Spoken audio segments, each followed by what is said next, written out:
নীরবতা একটা উপহার। এর সারমর্মকেও মূল্য দিতে শিখুন। না বুঝে কথা বলার চেয়ে বিষয় বুঝে শান্তভাবে কথা বলা ভালো। কখনো কখনো নীরবতাকে কথা বলতে দেওয়া ভালো। যখন কষ্টটা সীমা ছাড়িয়ে যায় তখন মানুষ কাঁদে না, চুপ করে যায়। নীরবতা মুখ থেকে নয়, মন থেকে প্রয়োজন। যে কলসি অর্ধেক পূর্ণ তাতে বেশি আওয়াজ হয়। যাকে আমরা বলি খালি কলসি বাজে বেশি, কিন্তু যে কলসি সম্পূর্ণ পূর্ণ থাকে তা কিন্তু আওয়াজ হয় না। চুপ থাকতে শিখুন। দেখবেন যে আপনার সাথে একদিন খারাপ ব্যবহার করেছে সেও একদিন আপনার পায়ে এসে পড়বে।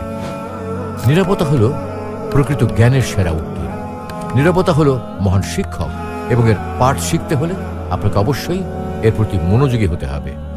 তুমি যদি সঠিক হও তাহলে তা প্রমাণ করার চেষ্টা করো না।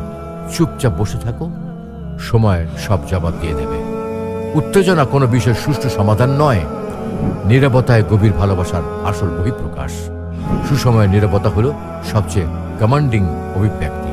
একজন শান্ত মানুষের সংকল্পকে অবমূল্যায়ন করবেন না। নীরবতা কথা বলে যখন শব্দ নিজে থেকে চুপ হয়ে যায়।